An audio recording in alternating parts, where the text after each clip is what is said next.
नमस्कार मंडळी.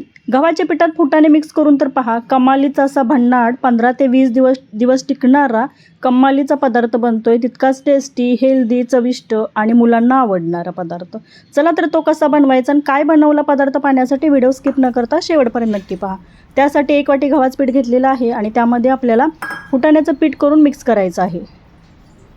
प्रमाण सांगायचं झालं तर 1 वाटीपेक्षा जास्त गव्हाचं पीठ आहे आणि 1 वाटीपेक्षा कमी फुटाणे आहेत. म्हणजे 2 वाटी पीठ असेल तर 1 वाटी गुळाचं प्रमाण हे अगदी अचूक आहे. आणि हे जे फुटाणे आहेत ते गव्हाच्या पिठात मिक्स न करता मिक्सरच्या भांड्यामध्ये सुरुवातीला फिरवून घ्यायचं आणि त्याचं पीठ बनवून घ्यायचं आहे आणि त्याचे आपल्याला लाडू बनवायचे आहेत. मैत्रिणींनो, दिसायला जितका सुरेख दिसतो तितका चविष्ट असा हा पदार्थ बनतो. फुटाणे पौष्टिक आहेत. मैद्याऐवजी गव्हाचं पीठ वापरून हे लाडू बनवतोय आणि तितकेच चवीला छान लागणारे आहेत. तर हे बघा, मिक्सरच्या भांड्यात आता हे फुटाणे घालून बारीक असं आपल्याला दळून घ्यायचे आहे. फुटाण्याची थोडीशी टरफलं काढलेत, नाही काढले तरी चालेल आणि मिक्सरच्या भांड्यामध्ये जाडसरच वाटून घ्यायचं, जास्त बारीक दळायचं नाही.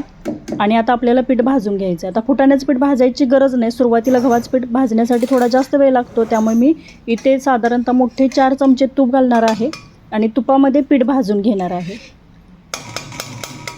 गरज वाटली तर आणखी तूप थोडंसं त्यामध्ये ॲड करू शकता, कारण मऊसूत असे लाडू बनवायचे आहेत आणि हे लाडू 15-20 दिवस टिकतात, तोपर्यंत संपतातच. कारण मुलांना आवडतात, पौष्टिक आहेत आणि छोट्याशा भुकेसाठी हे बनवून ठेवले तर मुलं आवडीने खातात.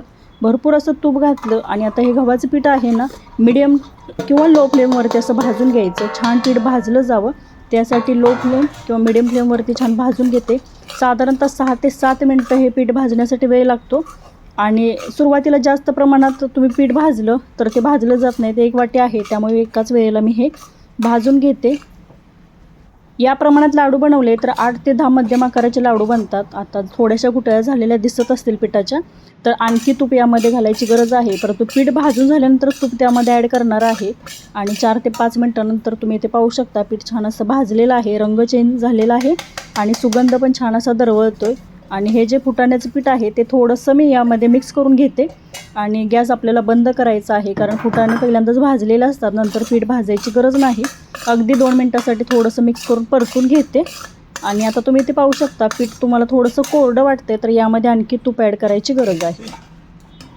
आणखी 2 चमचे तूप घातलं आणि आता ओलसर तुम्हाला थोडंसं पीठ दिसत असेल. आता आपल्याला गुळाचा पाक बनवायचा आहे. 1 वाटी गूळ जो आहे त्याचा आपल्याला पाक बनवायचा आहे. पाकाचं टेन्शन नको म्हणून सोप्या पद्धतीने पाक तुम्हाला बनवून दाखवते, त्यामुळे लाडू खराब होत नाहीत, कडक होत नाहीत आणि जास्त दिवस टिकतात. तर काय करायचं, 1 चमचा तूप घालायचं, त्यामध्ये हे गूळ आपल्याला विरघळून घ्यायचं आहे. यामध्ये पाणी जर ॲड केलं तर पाक फसतो, त्यामुळे पाणी न घालता तुपाचा जर वापर केला तर गूळ छान असा जसं गरम होईल तसा विरघळतो. आणि गूळ विरघळल्यानंतर आपल्याला गॅस बंद करायचा आहे.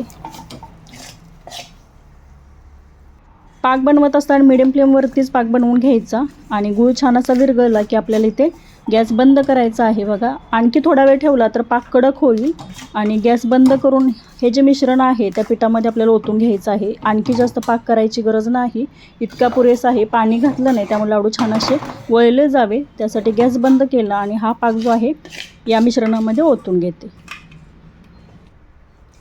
कढई गरम आहे, त्यामुळे यामध्ये जर आणखी थोडा वेळ पाक राहिला तर कडक होतो, त्यामुळे यामध्ये काढून घेते. आणि आता आपल्याला हलक्या हाताने यामध्ये हे मिश्रण ओतून घेऊन, म्हणजे पाक जो आहे तो ओतून घेऊन हलक्या हाताने छान असं हे पाक या पिठामध्ये मिक्स करायचं आहे आणि नंतर लाडू वळायचे आहे. थोडंसं गरम आहे, चमच्याने छान असं मिक्स करून घ्यायचं बघा. आणि गरम आहे तोपर्यंत लाडू वळायचे, नंतर वळता येत नाही. थंड झालं की थोडंसं त्रास होतो आणि वळले जात नाही, त्यामुळे हे मिश्रण थोडं हलकं गरम आहे तोपर्यंत लाडू बनवून घ्यायचे. पाक आता यामध्ये छान असं मिक्स करून घेतलेलं आहे. बघा, प्रमाण अगदी अचूक आहे मैत्रिणींनो. याच पद्धतीने बनवा. छान लाडू जे आहे ते वळले जातात, चवीला छान लागतात, तितकेच पौष्टिक असे आहेत.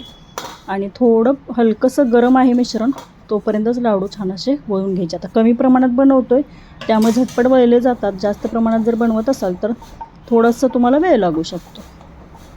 मिश्रण जर थंड झालं तर पुन्हा हलकंसं गरम करायचं आणि लाडू वळून घ्यायचे. छान असे वळले जातात. आता मी हलक्या हाताने छान असे मध्यम आकाराचे लाडू वळून घेणार आहे. पण गुळाचा पाक सगळ्यात मिक्स व्हावा म्हणून हाताने छान मिक्स करून घेतला आणि अशा पद्धतीने बघा लाडू अगदी गोलाकार असे वळून घ्यायचे. तूप वापरलेलं आहे, पाकाचा अचूक अंदाज, गुळाचं अचूक प्रमाण, त्यामुळे छान वळले जातात आणि अगदी मऊसूत होतात. तोंडात घालताच विरघळतील असेही लाडू बनतात बघा. आणि बघूनच लक्षात येते बघा, लाडू छान असे झालेले आहेत. थोडा गोलाकार बनवण्यासाठी असा पळीमध्ये घालायचा किंवा चमच्यात घालायचा आणि गोल असा बनवून घ्यायचा. मिश्रण थंड होईल, पटकन राहिलेल्या पिठाचे पण छान असे लाडू वळून घेते बघा. छोट्याच्या बुकेसाठी मुलांना असे बनवून दिले ना तर ते तितकेच पौष्टिक आहेत बघा. राहिलेले पण लाडू छान असे वळून घेते.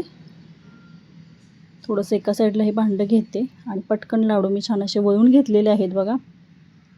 आणि बघा दिसायला जितके सुरेख दिसतात तितकेच ते कमालीचे टेस्टी होतात बघा. पौष्टिक तर आहेतच, टेस्टी पण आहेत.